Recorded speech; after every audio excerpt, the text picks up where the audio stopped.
Hello, Formula One fans, and welcome back to F1 in Focus.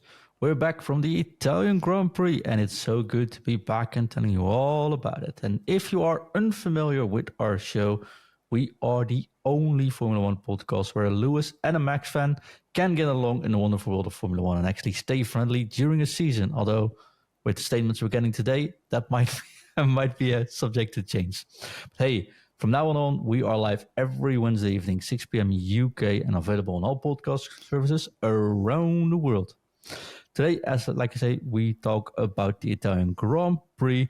My name is John, and with me is the man with the best hair in the business. It's none other than James Hazel. Hello there. Hey, James. That intro for me.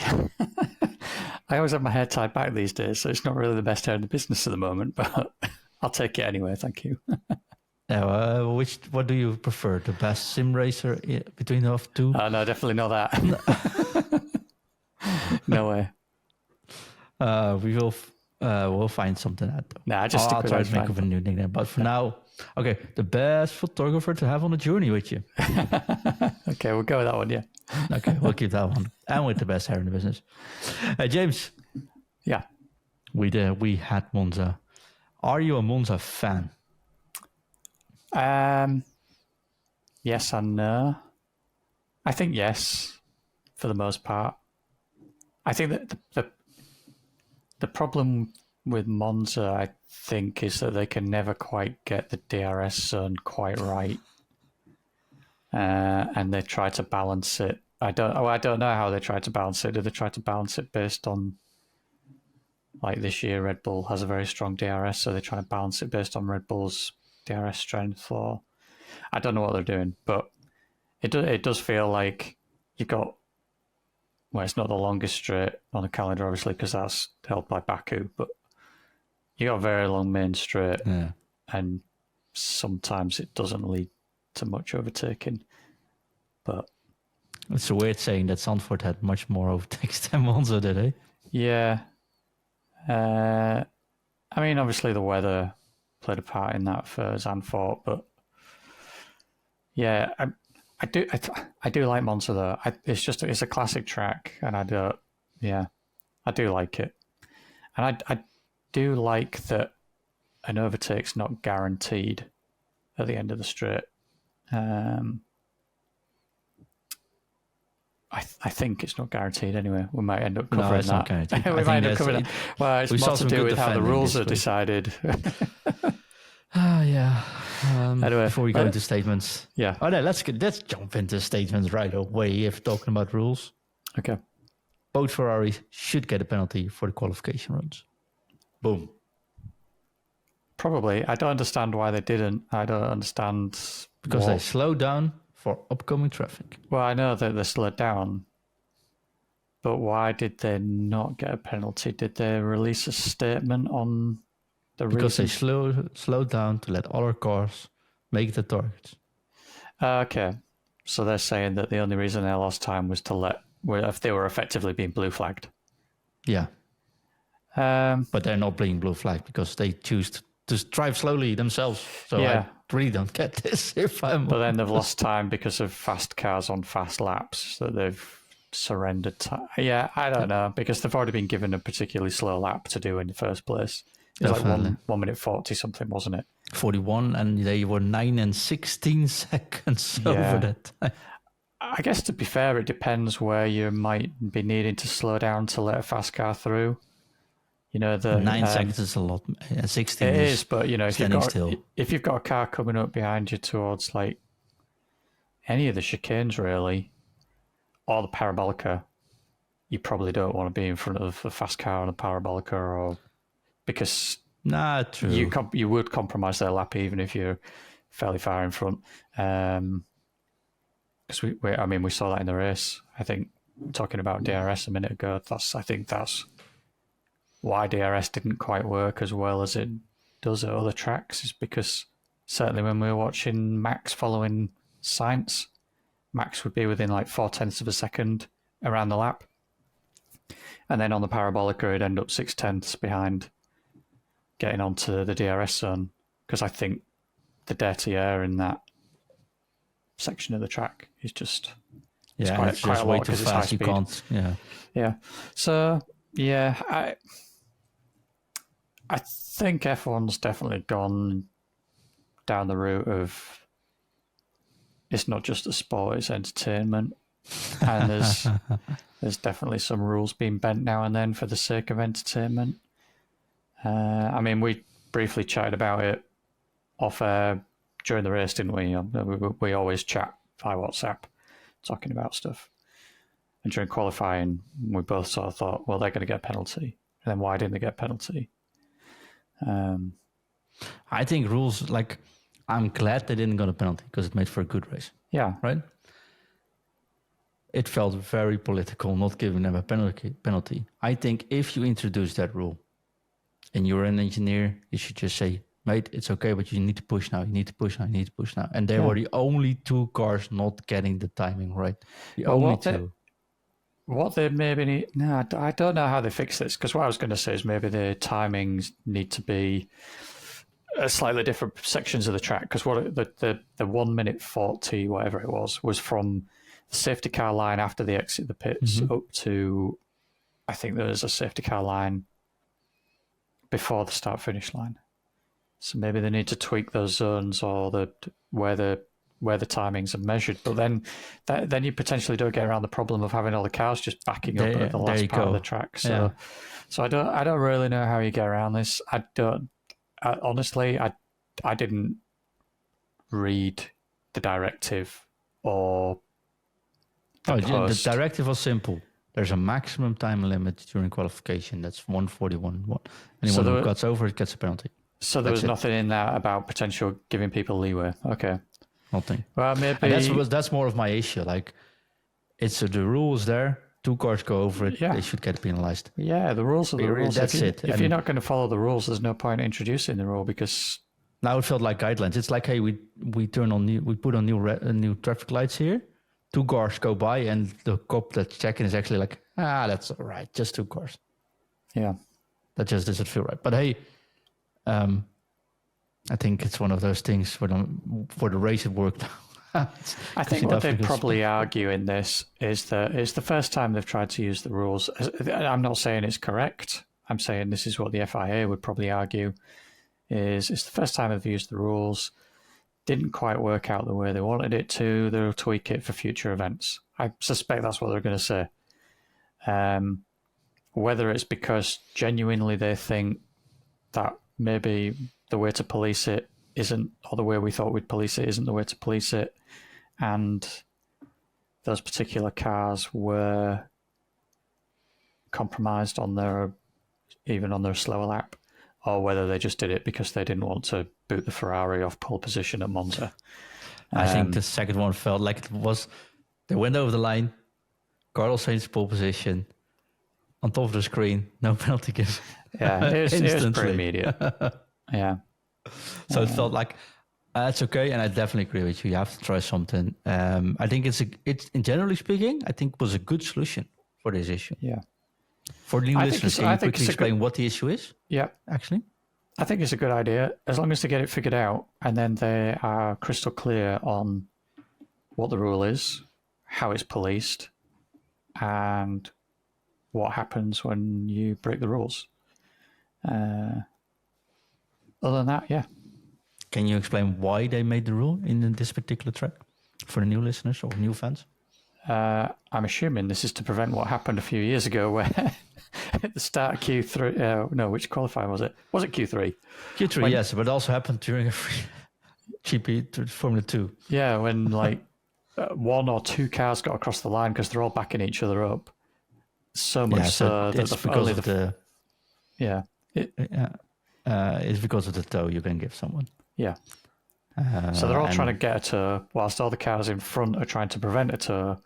And then you just end up in a situation where they're trying to go as late as possible so the person behind them doesn't actually get a tow because they don't even get a lap.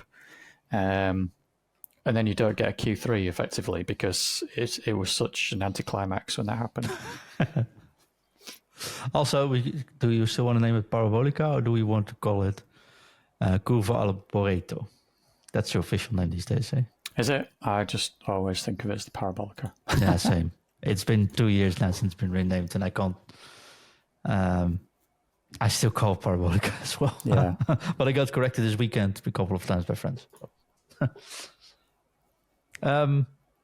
Okay, we got that one out of the way. Do we want a positive or do we want a negative statement? Let's start with a positive. All right. Ferrari had a terrific weekend. They're back. Yeah, that was pretty phenomenal from them. Carlos Sainz in particular, I didn't really manage to catch all of the practice sessions this week, but he seemed to be, from what I understand, he did well in practice. He obviously did very, very well in qualifying. I was very excited when Leclerc was on provisional pole. Then my heart sank a little bit when Max got it, and I was like, oh no, it's just going to be like every other race. He's going to start on pole, he's going to get away, and the fight's just going to be for second. And then Carlos snapping it just as well by the tiniest of margins. So like the top three were within, what were they? Within like a tenth or something? Yeah, so let me think. It was 120. Sainz was 122. Yeah. Max 123. And Leclerc 123.6. So it's 30, I don't know, 13,000? Yeah, something very, like that. very close. Yeah. And then 110, 60,000. So yeah. Yeah. Yeah, so that was just very exciting. Definitely was. But good race, good strategy. Yeah, the race was pretty good. The strategy... They couldn't do anything else. No, I don't think they could. But as soon as Carlos got overtaken by Max, I'm not sure why they didn't just pit him and hope for the undercut to get track position again, just to slow Max up. But I guess it would have been a long stint, so maybe it wasn't worth trying. And it certainly would have compromised Carlos against Leclerc if Leclerc had then stayed out for like 5 or 10 more laps or whatever it would have been. So maybe Ferrari were driving on proper slicks in the end, right? Like they drove like it was raining against each other. There was no grip left on either of those two cars. So yeah, and that was the only unfortunate thing about it all, was that it kind of demonstrated that Ferrari just don't have the tyre management that Red Bull have in those sorts of races. Because they put on a ultra high downforce setup, right? Where Red Bull definitely were like, you know what, we're focusing on the race. A little bit less is medium down. I thought it was the other way around. I thought Ferrari maybe had low downforce, and that's why they were so fast on the straights, and why Max was keeping up with them so easily during the tight stuff. But then the low downforce would affect their tyre wear more because they're sliding more. So that's what I thought maybe had happened. But either way, it still made for a very good race. Having Max have to think tactically, fight, make moves, he lost out on a couple of attempts, sit back, recompose himself, consider what other moves he can make or where else he can make a move. And in the end, he just got Carlos by a sort of half dummy, let Carlos slip. And then he had no grip coming out of that first chicane, and from there it was easy. So Max was just... I mean, he even said very early on, he was like, he's struggling with his rears already. It's going to be okay, he said something, yeah. He was just playing the patient game. But that's still more entertaining, for me at least, than watching him run away. I mean, the coverage didn't go back to him between him overtaking Carlos and probably his pit stop. The coverage didn't go back to him again until he was coming around to cross the finish line. Like that becomes the problem a little bit with some of these runaway wins. So I was quite happy to see a little bit of fighting at the front, even if it felt inevitable. It kind of reminded me a little bit of Valentino Rossi in MotoGP, and he used to do this. Yeah. he would. Well, with Rossi it was different in a way actually, but it felt like this. What it seemed like he used to do was spend 75% of the race effectively toying with the competition when he was leagues ahead of everybody else. Like talking about when he used to race against like Max Biaggi and Gibernau and stuff like that. So like the late 90s, early 2000s or whatever era it was. And then for the final 75% of the the final 25% of the race, he just pulls the pin and he goes. And he's like, this is my true pace. Good luck with this. Yeah. We had a nice little play. Now I'm going and winning. And that's kind of what it felt like was happening with Max a little bit. And it just made it more interesting to watch. Definitely. I have to correct myself. Of course, you're totally right. I'm a sleepyhead. Ferrari was running a very low downforce, I think maximum low downforce setup, which means not very fast in corners, very fast on straights, where I think Red Bull definitely putting in a medium set where they were like, you know what, we're just going to have a decent top speed. We're going to be faster in the corners, but overall, just going to make sure all left tires in Monza stay on for a lot longer. Yeah. And that's why Sainz actually got the one lap pace. And also they replaced everything at those cars, gearboxes, engines. They were all new, right? So they just had to perform in Monza. And they did really, really well. But I think Max getting second, the way he reacted on the questions he was already very confident he would be, well, as long as you survive turn one, he'd be all right? Yeah. And speaking of which, I was very surprised that there wasn't None. first lap turn one incident at all. That's quite uncommon, or at least it feels that way. That's also because you're used to sim racing. Pardon? That's also because you're used to sim racing in Monza. Yeah, the lesson there is just done. Exactly. I do want to talk about Ferrari. Of course, we had an epic fight in the end for P3. Yeah. Charles and Sainz going at it. Yeah. If you're a Vasseur, it's a good thing you don't have Harris anymore, because he would have lost all the Harris during that period, I think, right? Yeah. That was tense. Those final 5 laps or however a bit long it over was. the limit, I'm afraid. I think so, a little bit. I think so. If they wiped each other out in Monza. Oh boy. Yeah. I think a couple of Leclerc's moves, most of Leclerc's moves were fine. I think I don't know quite where I stand with this. Carlos getting on the radio saying, "Come on, guys, let's just bring it home." I kind of thought, well, Leclerc deserves a shot at this as well. He's clearly in a slightly better state with his car and his tires than. Of course, he's been driving behind all those cars, just saving tires for the whole race. Exactly. So I did kind of think like, I don't like that radio message entirely, but playing the team game, I get him because he fought like a lion and he was the better over the weekend, generally speaking, right? That final lap, final move into the first chicane. On the outside, no way, Charles. Well, he didn't want to go on the outside the first time around. I think the problem is Sainz moved a little bit under braking, and he did that a couple of times during the race, which not entirely happy about, but never got flagged for moving under braking. Yeah. So, but if you go into turn one, like you did, if you go to turn one, you just stay in the middle of the track. Where do they overtake you? They can't. Not really. Showed if you're in the middle, nobody can actually get near you, right? Nah, I mean, if they chuck it down the inside and then just force you off track, they could do that. Yeah, but you got penalised. You should do, but you don't always. That's the other problem. No, but that's and that actually happened multiple times in the race. Like that, sort of was hinting at that at the start of the episode. There was some off-track pushes. Not the Perez one though. When he said. He pushed me off track, yeah. There wasn't nobody near him. He was never going to make that corner anyway, and just went off by himself. But there were a few occasions where people got pushed off track, and it felt a little bit iffy.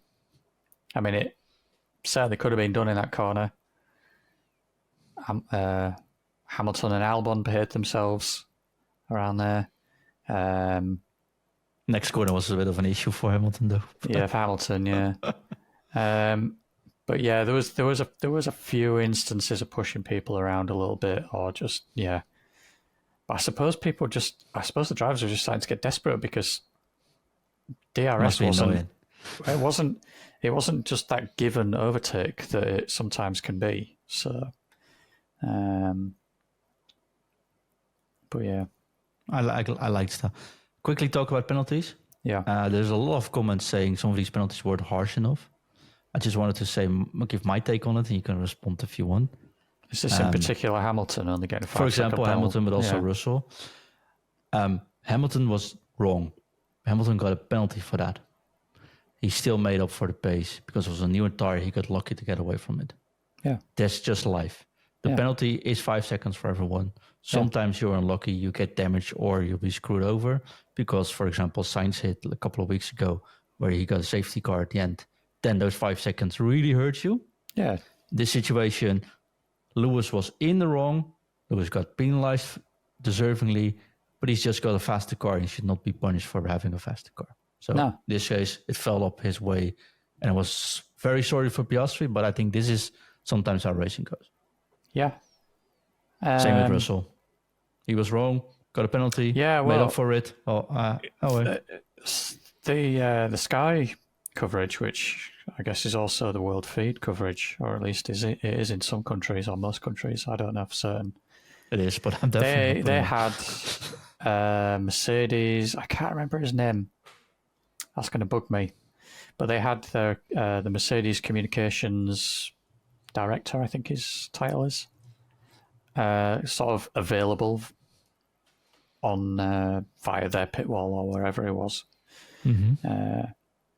And he said later on in the race that... So Nicola Bern? Nicolas Bern?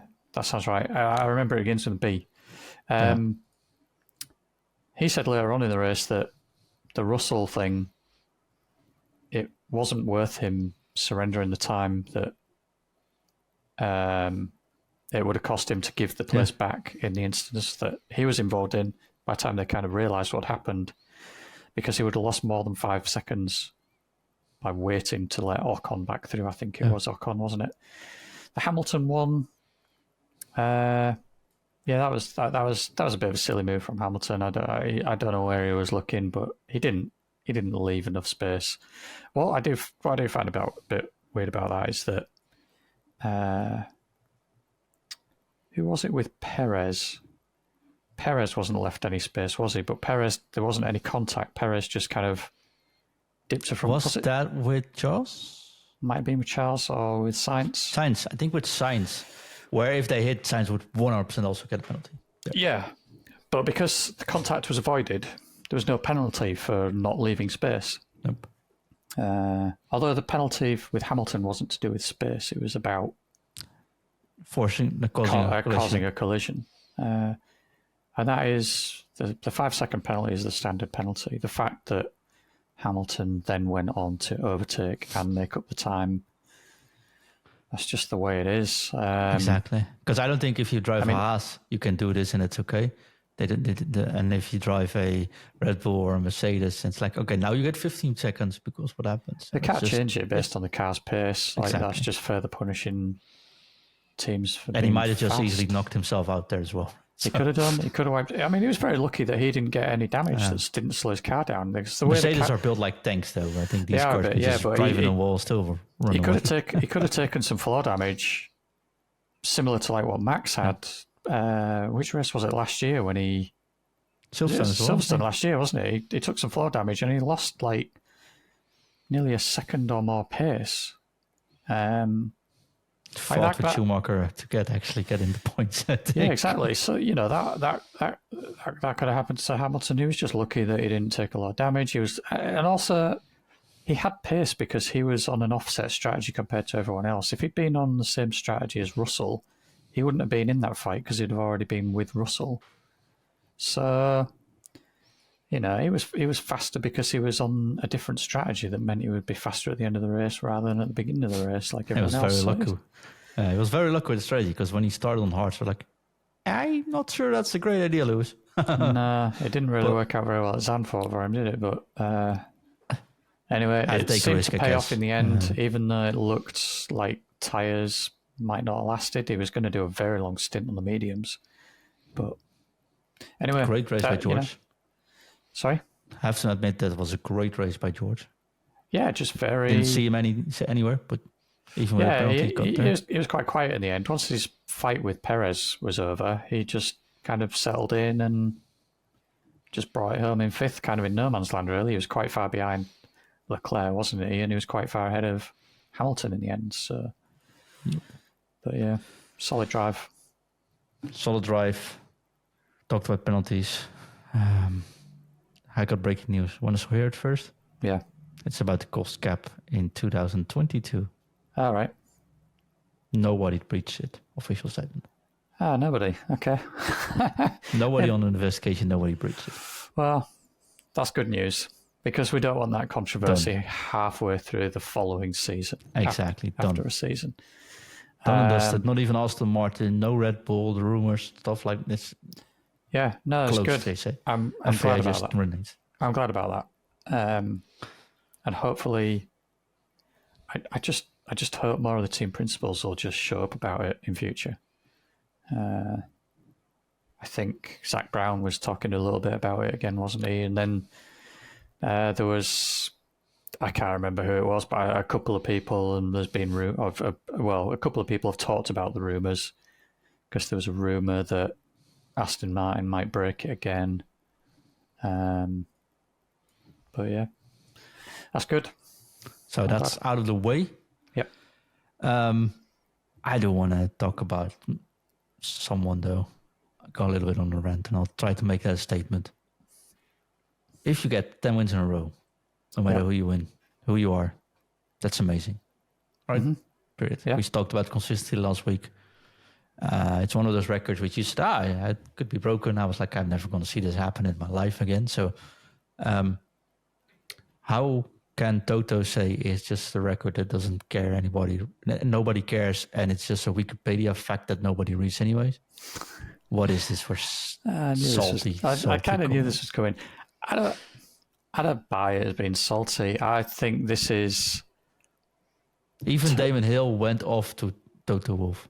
Damon Hill, like the worst Max Verstappen fan ever. He even said, like, this is impressive. Yeah, maybe. Toto shouldn't go out like this, right? Maybe. I think Max...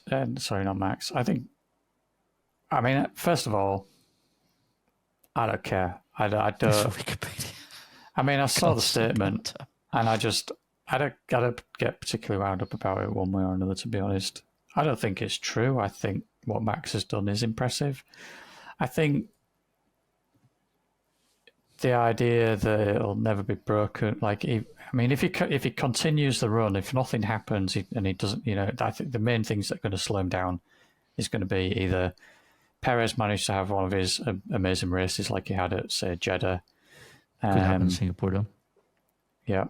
Or Max has either a technical issue, makes a mistake, or gets involved in an accident, or something. Like, they're the only real ways anything can go wrong.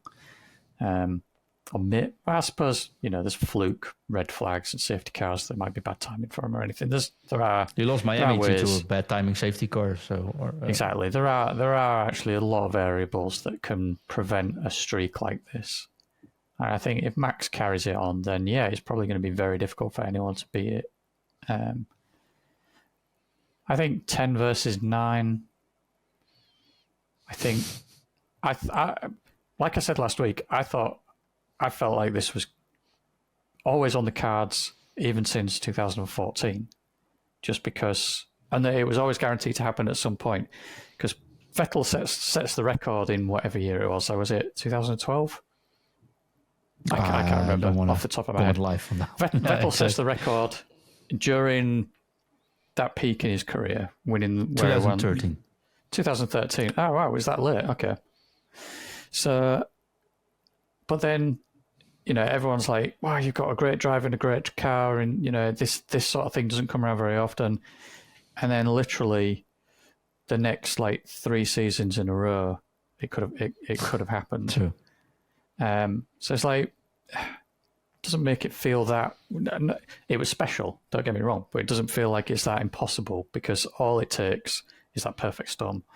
Max and Red Bull got Hamilton that never made now. more than 5 in a row, though. So No, he didn't. I don't think Rosberg did either. Nope. But this was the point I was getting at last week, is that if you look at the individual drivers, they got like 4 wins in a row, and 5 wins in a row, 5 wins in a row, and 5 wins in a row. I think at one point Rosberg got 6 in a row. But if you remove the other driver from that team, one of them gets 10 or 12 wins in a row. It's the fact that they were fighting with each other that prevented any kind of streak. So is it true what Lewis says? Max has four worst teammates than I've ever had. I think overall that's true. Just because Lewis has raced against 3 other world champions. I mean, he's had Fernando Alonso as a teammate. I mean, okay, that was only for 1 year, but it's Fernando Alonso in his rookie year. To me, that's like that's got to have been like one of his most difficult years. He's fighting the reigning 2-time world champion in his first season in Formula One, and he comes out on top effectively. Okay, it was on count back on results, but that's the rules. That's the table. He wins. Jenson Button, I mean, he was still a world champion. True. People don't necessarily rate him for whatever reason, but I think I do. Yeah, I do. He won a world championship. He beat Hamilton outright in one season. For a long time, he was the only driver to beat Hamilton in over a season. True. He was the first to do it. Obviously, Rosberg was... overall, Rosberg's not quite on Hamilton's level, but he's obviously a mentally very strong. And all-round fast driver. Obviously very, very fast in qualifying. He out-qualified Hamilton multiple times, didn't he? And beat him in a season. And took him to the final race in one of Hamilton's victories. So, like, you know, you've got... but he also fought Kovalainen. I wouldn't rate that high. Kovalainen, not really. And I don't think Bottas is better than Perez, honestly. I do. No, I do. Bottas was stealing more wins than Perez has done. But also in qualifying. Yeah, we've go back to that stat, like all those seasons. I agree never missed Q3. I agree there, but it's also a different time where they had an engine that was 150 horsepower more than any other engine manufacturer had, and they could put in unlimited funds. I think it's a bit of a difference than the current where you just can't catch up by just pushing money into an engine.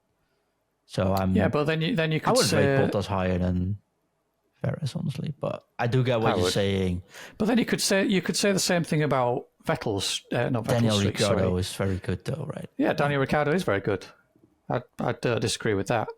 But then you could say the same about Verstappen's current streak, and you could say, well, that's of the time because the cars are so much more reliable now. How many drivers in the past could have? How many drivers in the past could have won 10 wins in a row if they had reliable cars? So it swings and roundabouts. So this is why I don't get caught up in what everyone says. Especially I think the Hamilton thing. I think the Hamilton thing. In fairness, Verstappen said a very similar thing about him in Hamilton in 2019. Mm-hmm. So I think they're just having their go at taking the shots because, they can. That's all I put it down to. But if you're Toto Wolff and your team is just dropping the ball, right? Has dropped the ball for 2 years in a row now. Yeah. Well, did we say that about Red Bull though when they went from like the fastest team for 4 years in a row to getting the new regulations wrong? True, and I don't think. And you had this is why I try not to buy into it, because you had 4 years of Red Bull having maybe not a massively dominant car, apart from maybe 2013 was pretty strong. I mean, obviously that's when Vettel got his multiple wins in a row, and it didn't go down to a final race like it did in Or was it 2012 and maybe 2011? I can't remember. But you had like 2 last race showdowns, didn't you? 2013 wasn't. But then they dropped the ball. Mercedes came out and were like, well, we've nailed this. And Well, then they also you had had an engine manufacturer that sort of yeah, but shit then the you bed. then you had Horner like effectively asking for Mercedes to be slowed down one way or another, and threatening that Red Bull would pull out of the sport if it carried on like this and stuff like that. So it's True. like they never did they? They're never going to. They're just saying these things, and it's about riling up the fans as much as anything else as well, because it's the fans that then put pressure on the sport. The teams don't. I mean, the teams can put pressure on the sport, but ultimately the sport makes its money through the fans because it's an entertainment business. It's like football, you know.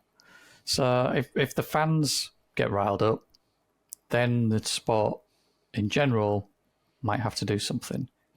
Yeah, I And know. Maybe it's just because that's why I don't get. maybe it's because I'm taught different. Like I was like trained in like football, but on a pretty decent level, right? But if I lost a match and my opponent was good, I'd shake their hands like, man, you guys played well. Damn, I got to learn from this, right?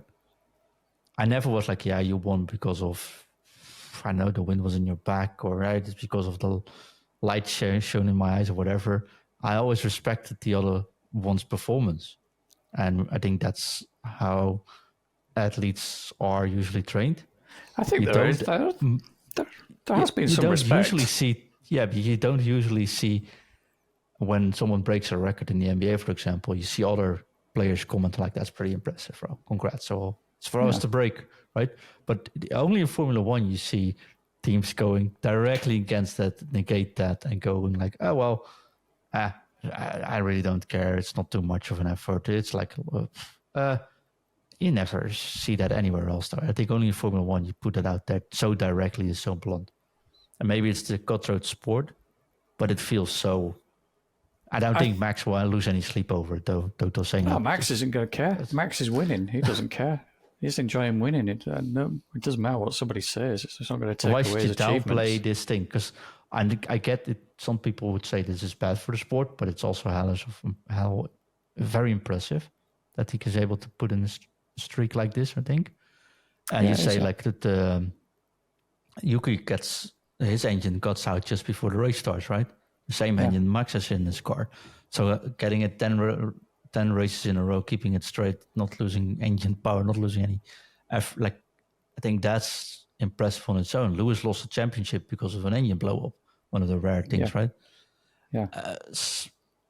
It's a perfect storm situation. I've never experienced this where there's nothing going wrong. I've never seen a team perform this consistent, never seen a pit stop not go wrong. There's not been a bad strategy call at all. Not a tire put on wrong. Every stop is within 2.5 seconds, basically, with Red Bull. I get that might be boring for some people, but I'm also like, damn, it's really impressive to see this kind of performance by everyone week in, week out.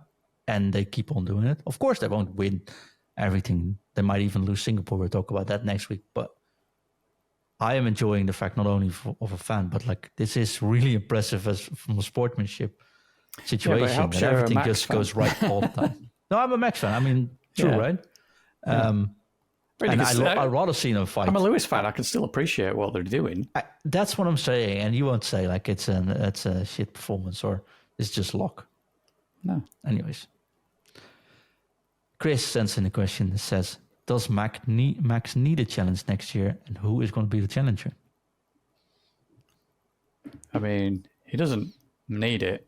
Like it wouldn't. It depends on what we're talking about here. It's not like a challenger would make Max a better driver. I don't think.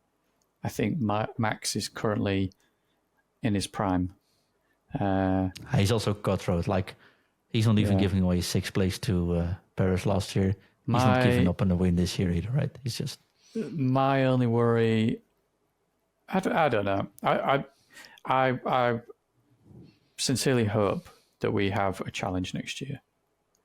If we have a challenge and Max still wins it, fair enough. I don't care. I just want to see. I was thinking about this when we were talking about it the other whichever podcast it was it last week or the week before? I can't remember. And we were talking about it, and I said like no one cares about who finishes P2 or whatever. And it occurred to me what the problem was during Monza, and that was that fights for first place, at least for me as a spectator, like I enjoy the sport and I enjoy watching fights throughout the field, but it's the fights for first place that actually get you on the edge of your seat a little bit and get your adrenaline going as a spectator. And it doesn't matter who that is. It doesn't matter if it's, I mean, obviously that happened a lot for me as a Lewis fan during like Lewis championships when he might have been fighting against Vettel or when he was fighting against Rosberg or whoever.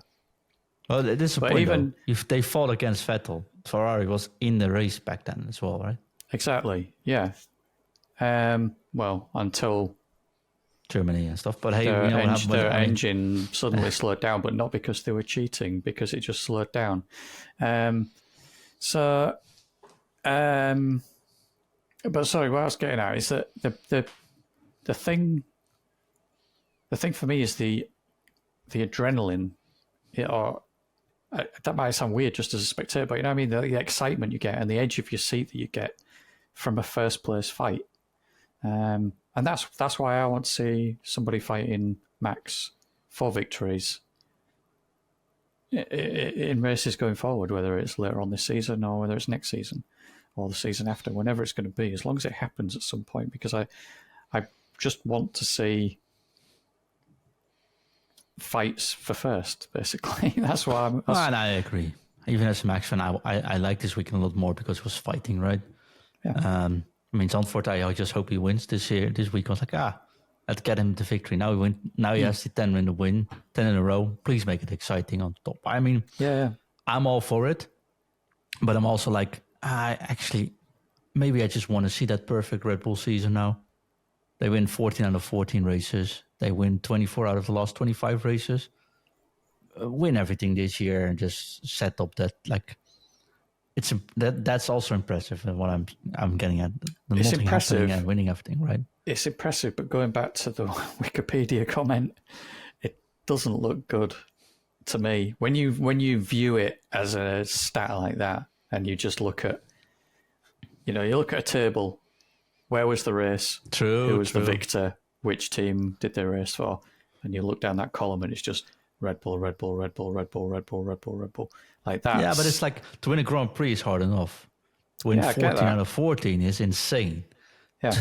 If you can win them all, that's unimaginable, right? I can't imagine it actually happening. Let's put it to that side as well, I don't see how it doesn't happen. Personally, it's the only way.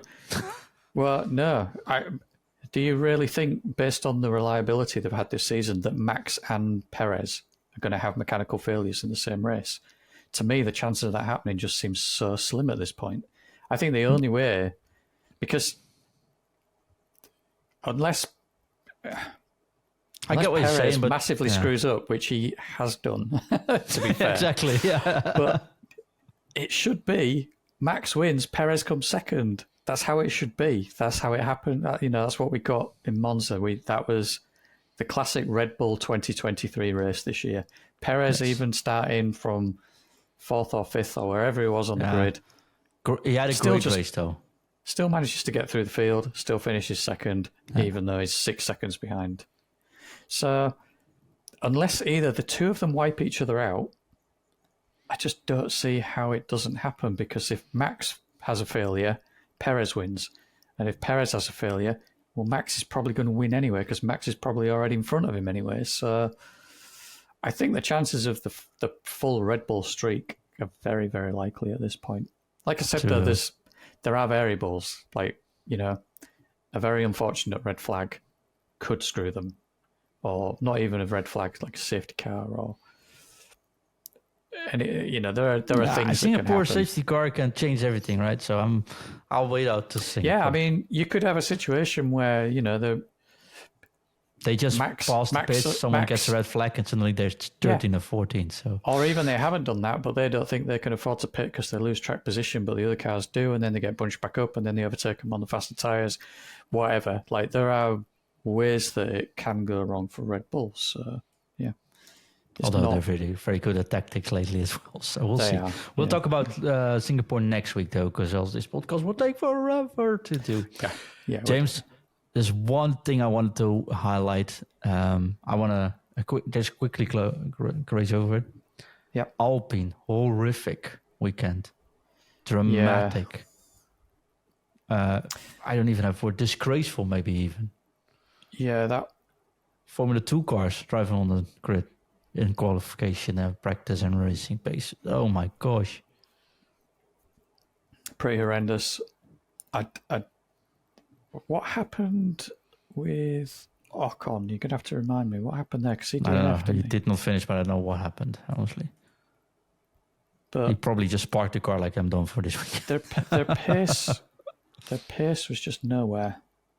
Gasly finished on 82 seconds behind Max. Yeah. Last week was third. I mean, good for McLaren, I guess, because they clawed some more points back, even after Oscar got punted out of a points finishing position. But what happened? Norris finished 8th, even 8th place. So 4 points. 4 points, 4 more than Alpine got. True. Haas, terrible. If they need pace, it's done.